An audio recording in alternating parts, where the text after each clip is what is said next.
Hello, people. Good to see all your names again. Be nice to see your faces. Bring your faces up so we can say hello. There's Maraid. Yay, Maraid. Isun coming all the way from Asia Minor. Angelique. Akila. and Arondo. Alex is up. Victoria. Michelle. Rocky. Farouk refuses to show his face or her face. I'm not sure. Busador. Abdu Sabor. Sammy Robinson. Sam, you do have hair. Nice. I like it. You don't seem to wash it often, but good.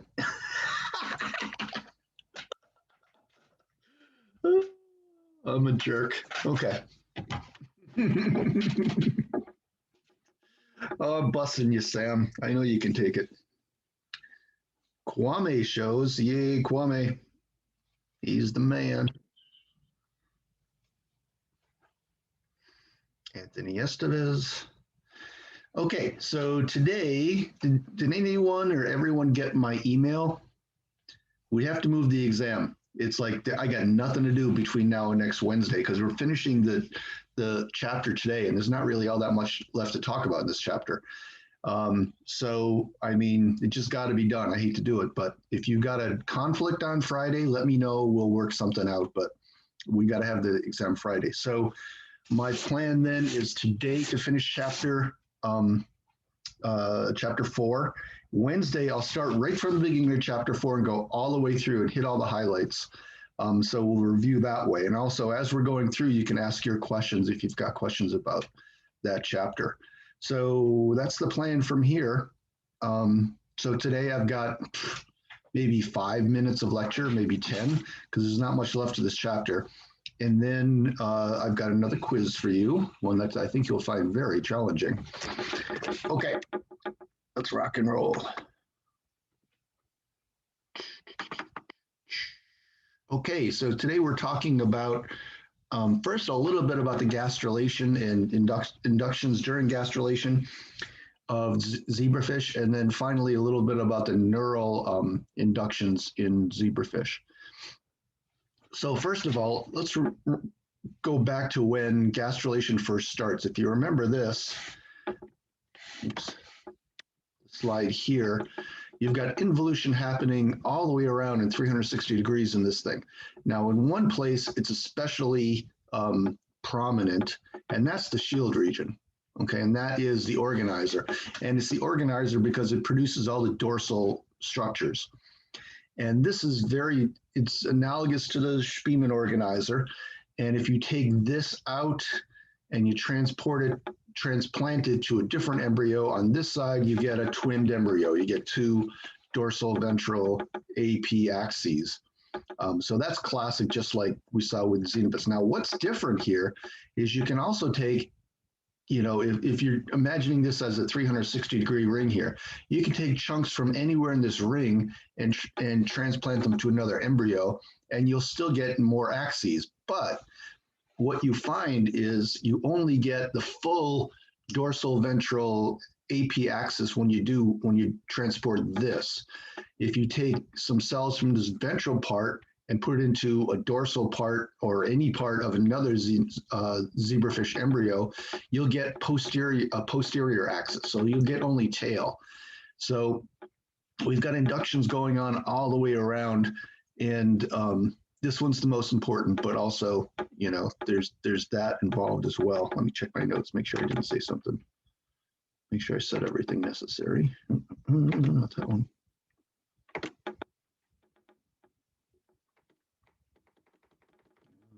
Not that one. Hang on a second. Sorry, I should have this all set up before you get here. There it is. Okay, shield region, more ventral regions induce ventral mesoderm. Transplanted cells create a second trunk. Dorsal shield area structure makes the anterior part because it's releasing BMP inhibiting factors. nodal BMP and Wnt signal is very low. So we've got cordon being released. I think noggin, I'm not sure what else. Back to the PowerPoint. Okay, so let's go down this. Okay, so the other thing to talk about today is the neural induction. So here's where your shield region is in the dorsal determinants. And this during gastrulation moves up to here, and that gives you your anterior posterior axis. You're getting that axis because, again, just like Xenopus, we're releasing BMP inhibiting factors from the node, but the node moves up to here. So now you've got a gradient of BMP activity from anterior to posterior. And that's kind of what this is trying to show. In the posterior end, you've got a lot of BMP, and at the anterior end, you don't have much BMP. Now, at the same time, you've got another axis, another gradient being produced here, and it's coming from the yolk or the yolk syncytial layer, and that's FGF, fibroblast growth factor. So this is going in this direction. So where you've got where you're farthest away from the organizer, you still get neural induction, but the neural induction is being caused by FGF activity, and FGF activity is responsible for only ventral neural tissue. Okay, so this is spinal cord, farthest away from. So the main thing to remember here is your shield region is the organizer. It blocks BMP4 and also Wnt. And so just like in Xenopus, low BMP and low Wnt gives you your head structures, your brain, and inhibition of BMP and Wnt, sorry. When there's no signaling, you get anterior structures. That doesn't reach all the way to the tail in Xenopus, or in zebrafish, but over here you've got Wnt, which is also causing neural induction, but it's going to be ventral neural induction. So that ends up being or posterior tail regions for spinal cord. So that's about it. That's about all there is in this chapter. Stop that share. Okay, any questions about that? I think for this exam, focus on the Xenopus. I may throw one question in or two about the zebrafish, but there's really not that much in this chapter about it. It shows some of the differences, but that's about it. So I've got some questions for you. I loaded them up in Moodle, so the very last thing in Moodle will say quiz chapter 3 and 4. But I will share my screen so you can see it, the quiz itself. Okay, there's the quiz. Now I'm going to give you about 15 minutes to look at this. I will go away, so I don't make you nervous. And I will be back at 25 after, and then we'll talk about the answers to these.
And we are back. Okay, let's see your faces so I can bust your faces. Not gonna say it. Not gonna say it. Okay, whoever doesn't show their face is going to get asked the first question. Oh, that changed things a bit. Who's not coming up? Anthony shows. Christopher James, Megan. Oh, the lovely Megan. Okay, Farouk, you're first. Develop a hypothesis for what might happen in the following experiments. So notice these are all about nodal, basically, okay? So Farouk, antisense RNA against lefty injected to both cells at the 2-cell stage embryo. So basically you're knocking out all of the lefty. What's gonna happen, do you expect?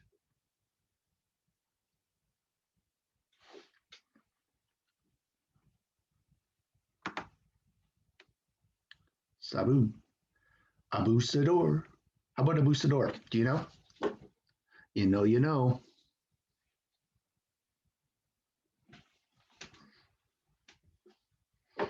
Farouk, I think Farouk just logs on and then goes away. He's trying to impress me. Not impressed, though. Okay, Christopher James, you're blocking lefty. Blocking the southpaw. I wasn't able to find an answer to that one, but I volunteer for 1B. Okay, I'll hold out for 1B. Who's got 1A? Can I answer it? Sure, go ahead. Won't it cause all ectoderm to become neural? Hang on a second. It's funny, while I was busting all you guys, I forgot what the question was. Lefty. No, I wouldn't say that. No, I wouldn't say that. What are nodals doing here as they're reaching out? And what does lefty do to it?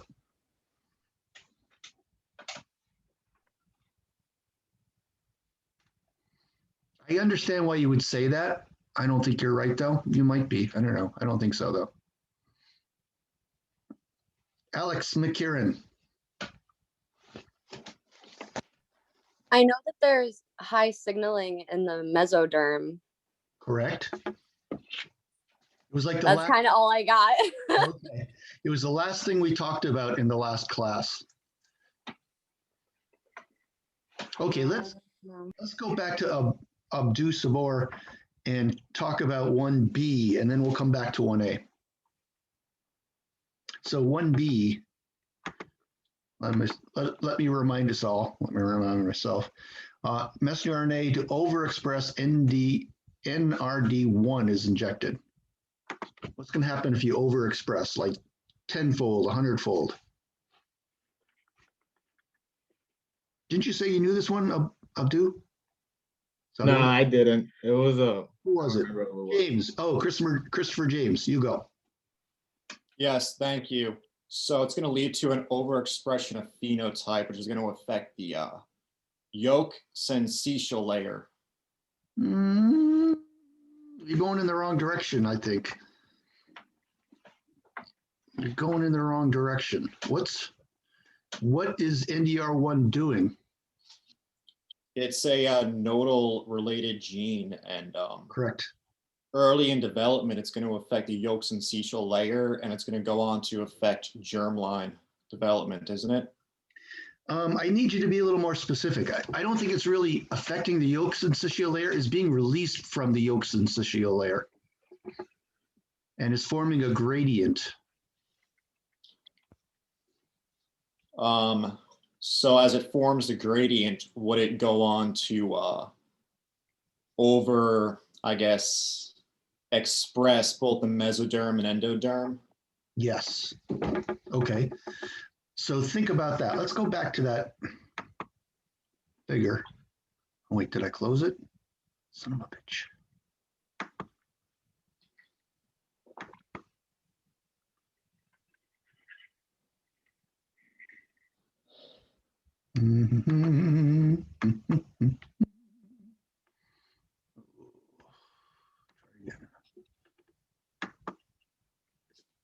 know, I'm old. Takes me forever to do anything here. All right, let's go to the last slide. Second to last slide. Come on, you. Okay, this is what we're talking about here. That's what I'm talking about. Okay. So NDR1 is blue and NDR2 is the green, and then lefty is the yellow. So all these questions are dealing with this. So in question A, we knocked lefty out. Well, what's lefty's role, or what's going to happen if lefty isn't there? See, that's what you need to know going into the exam. What is lefty doing here? And then what you need to, the intuitive leap you may need to make when you're in the exam as well. What happens if it's not there? Hannah, do you know what's lefty doing here? It says that it's an NDR antagonist. Okay. So Doesn't it I don't know. decrease and I don't know. I just know it decreases something. Yes, you were right there. Decreases in, and then you stopped. Is What it were you the mesendoderm? That will not exist, right? It's what lefty is doing is limiting the spread of NDRs. It's an NDR antagonist. Okay. And Yeah, that's what I meant. Yes. I heard you saying it. Yeah. So, and that's going to give you this sharp demarcation between the mesoderm and the ectoderm. So what's going to happen if there's no lefty?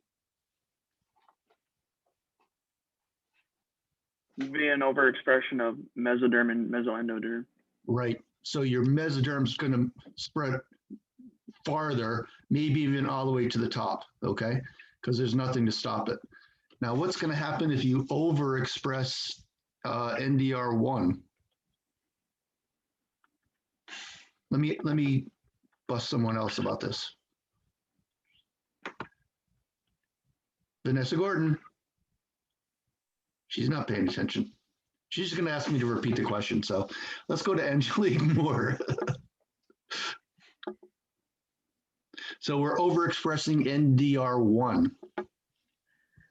Okay, so if we were to overexpress NDR1, wouldn't that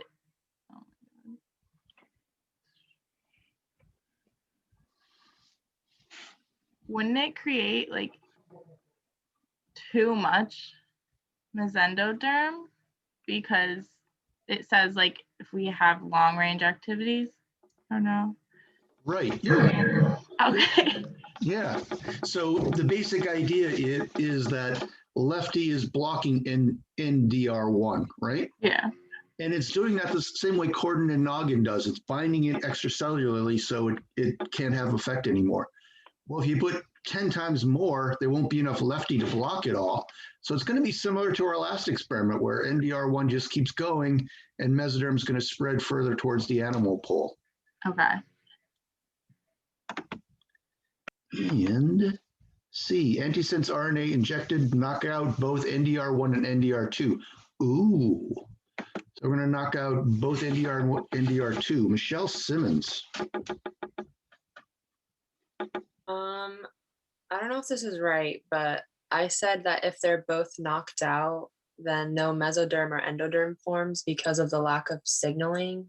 Well, here's the thing, Michelle. I've never known you to be wrong. And once again, you're right. So you need NDR1 and NDR2 to get mesoderm and mesendoderm. So if you knock them both out, you don't get any. And actually, if I could, let me change my share. This is in your book in a weird way. Let me go back to the book. I've been logged out. Son of a bitch. All right, this is going to take a minute. Oh, come on, man. I know I've been logged out. Log me in, you son of a. I'm going to try and hold my tongue. I know a lot of you are young and impressionable. And I come from a Eastern European background where we tend to use very flavorful language. So I'm going to hold on to that tongue.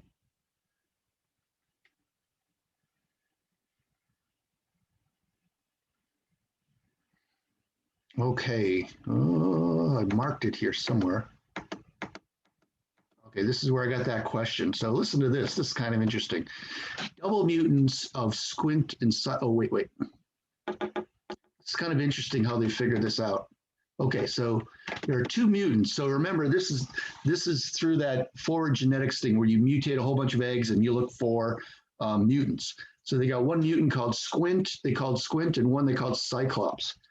And they are in the genes encoding NDR1 and NDR2. So Squint is NDR1, Cyclops is NDR2. Now, double mutants of Squint and Cyclops lacking both head and trunk mesoderm, but some tail mesoderm. So, oh, Jesus, thanks. So that's where I got that question from. You knock out both NDR1 and NDR2, you're not going to get mesoderm. Okay. You won't get mesoendoderm either, right? Right. You Endoderm. won't get mesendoderm either. Okay, so question number 2. Forward genetics. So we're doing the same kind of thing where we're blasting embryos with, okay, so let me read it just to explain it to you, because you might see a question like this on the test, and I want you to be able to understand how to read it. So in a forward genetics experiment, you blast a dish of newly fertilized Xenopus embryos with X-ray radiation and screen for interesting phenotypes. You hit them with a level of X-ray that will statistically mutate one gene per embryo. So here's the thing, if you hit them with a ton of X-ray radiation, you'll just kill them all. Hit them with a little bit, only a few of them will get a mutation, and those few will only be in one gene, right? So it's going to be like, so you're kind of dosing them at a rate that you're not going to get multiple mutations in one embryo. It's only going to be one mutation. That's what I'm trying to say. One protein's been mutated out here. Okay. One embryo, this is Xenopus, seems to gastrulate and has anterior head structures but no tail. What genes could have been mutated out that would cause this phenotypic change?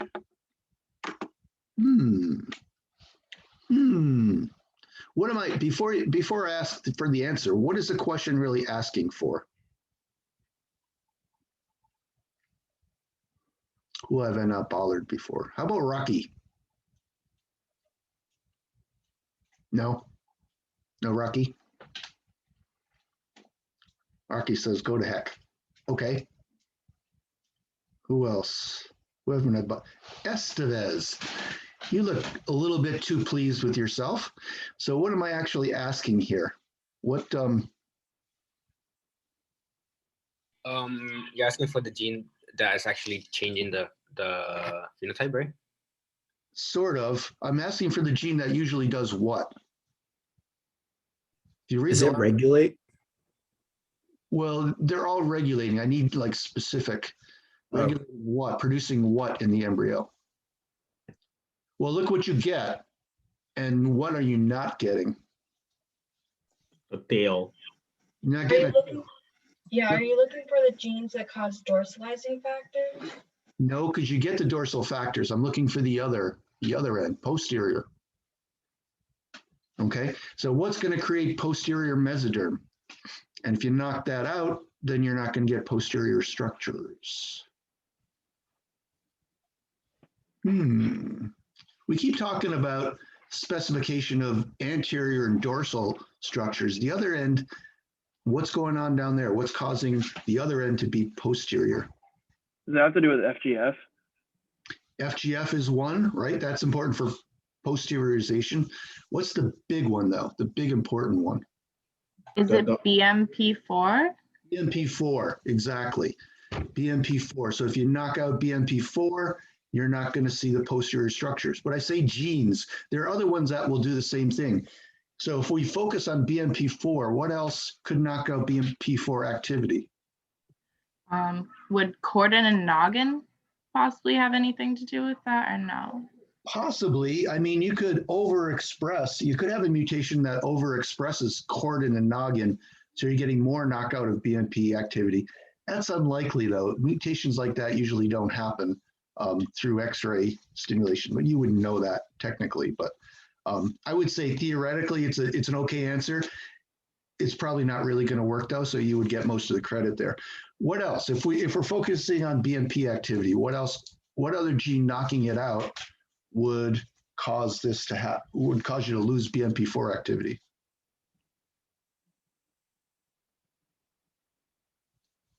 Mm-hmm. Farouk, 10 bonus points if you can answer this. See, he's not even there. He's not even there. Who haven't I bothered? Josh Walford. Josh, is he sleeping? There he is. Josh. Yes, he was sleeping.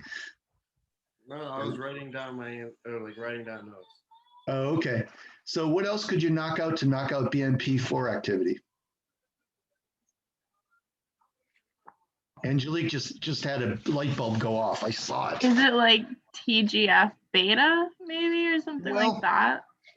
Is it Wnt? It's not Wnt. We want to, Wnt may do something too, but let's focus on BMP. Now, Angelique, TGF beta is like the broad general type of mechanism there, but what can you tell me about that mechanism?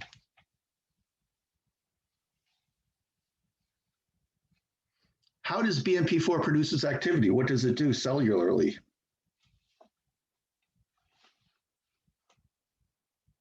It binds to Kwame is close, but not quite.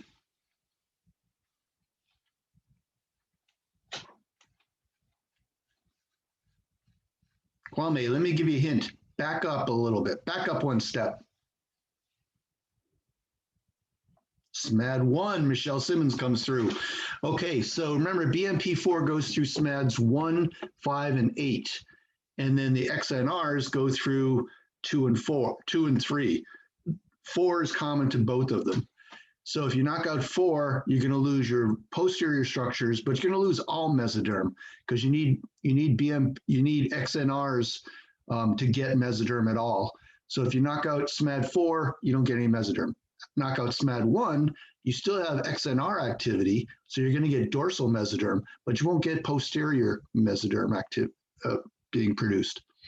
And also, don't forget, easiest answer is the BMP4 receptor. Knock out the BMP4 receptor, right? So I was trying to get you to think less globally and a little more cellularly here, where, BMP4, yes, that's the global answer. But what other genes could you knock out that will also knock out BMP4 activity? It's receptor, it's SMADs, okay? Okay, I think we're getting somewhere. All right, question 3. Antisense mRNA against FGF injected in an early Xenopus embryo causes a lack of some posterior mesoderm-derived structures. What is another gene that can be mutated out to produce the exact same phenotype? The exact same phenotype. Did we skip B? I think we skipped B. Skip B, I'm sorry. I was excited about question 3. One embryo fails to gastrulate. In situ DNA hybridization with the gene brachyury stains the whole animal cap. What genes could be mutated out that would cause this phenotypic change? Ooh, that's a good question. Who came up with that? Oh, that's right, I did. Okay, so you've got these embryos that aren't gastrulating. They still look like a blastula, even though they should have gastrulated. So, and then you stain the embryo with antisense brachyury, and you see brachyury is expressed throughout the whole animal cap. What does brachyury specify? Yusuf Okine. I know I'm pronouncing your name wrong, and I apologize. How do you pronounce your name? No, you got it right. I got it right. 3 bonus points for Dr. Slish. Okay, so what does brachyury usually specify? I honestly have no idea. No, who knows brachyury? Goose The low concentration activin. That will bring it up. That will bring up brachyury, but Kwame got it. Mesoderm. So brachyury means mesoderm, okay? So in these embryos, the whole animal cap becomes mesoderm. So what do you think could be knocked out? Is it FGF maybe? Because I don't know, when I was looking in the notes, it was like FGF and then it was something to do with the activin and goosecoid, but Yeah, I don't think so. I mean, FGF will increase brachyury for sure. So that wouldn't be knocked out, it'd be overexpressed. But that's not really what I'm looking for here. Why is it in the blastula you get endoderm, a band of mesoderm, and then ectoderm on top? And now you're losing that difference, and now it's mesoderm all the way up. What's stopping mesoderm from spreading in these particular embryos? Wait, would it be the same the same gene that we talked about earlier, or no? No, because that was zebrafish, and this is Xenopus, but the same idea. What's blocking the movement of your BMPs up there? Tyler, where's Tyler? Goosecoid? Not goosecoid. It's gonna be the receptors again. Although you knock out goosecoid, you will still have a band of mesoderm. You won't have it all mesoderm, but you won't gastrulate. So I'm not a big fan of FGF. What is stopping the spread of the mesoderm? There is one protein is a ubiquitin ligase. Does that mean anything? Ubiquitin ligase. All right, let me pull it up. This is from last week sometime. Bum, ba, ba, bum, ba, bum, bum, bum, bum, bum, bum. Where am I? Let me just spread it out. Can you guys see my PowerPoint right now? Yes, okay.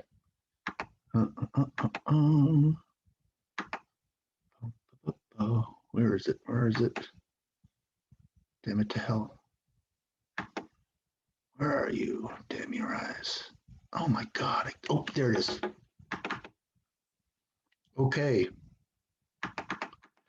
So your nodals are creating mesoderm, but it gets blocked and you get a band of mesoderm because ectodermin is stopping it, and also FOX11E is stopping it. So FOX11E is the ubiquitin ligase. Ectodermin, I think, is kind of like chordin and noggin. It's blocking in that way. I forget now, though, but it's in the notes. Okay. So kind of the point I'm trying to get with these questions, what I'm trying to get at here is something's not happening. So what first thing you got to say is, well, how does it happen? What normally makes it work? Something in the normal process is not working. So that needs to be changed in some way. And that's why you're getting this weird phenotype. Every question I ask is that same kind of process. You know, what is supposed to happen? How does it normally work? And if it's not working, why not? What if you make it work even more? If you overload it in that direction, what do you think is going to happen? That's kind of the mental process you need to get to. Okay, last question real quick. I'll give you the answer if you can't get it quickly. So antisense RNA against FGF injected in an early embryo causes lack of some posterior mesoderm-derived structures. What's another gene that can be mutated out to produce the exact same phenotype?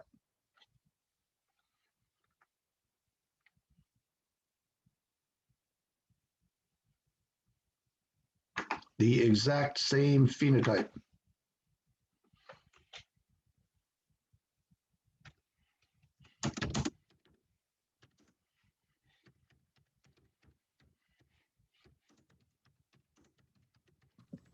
Isn't this the same like what we said with SMAD1? Yep. Knock out the FGF receptor, you'll get the same thing. Knock out RAS, you'll get the same thing. Anything on that pathway. If FGF can't make its way to MAP kinase, it's gonna knock out FGF activity. You can do the same thing with an FGF dominant negative receptor. Remember the dominant negative we talked about. Okay, 150. Wow, I filled the whole 50 minutes today, more or less. So Wednesday, we're going to get together and hopefully Christopher is going to smile. Give us a smile, Christopher. You look sad. There we go. So we'll get together Wednesday, and I'll do the PowerPoint step by step and go through the important points of the chapter. And if you have any questions, I'll answer them at that time. And then Friday we'll have our exam. Okay? Okay, people. Have a great week.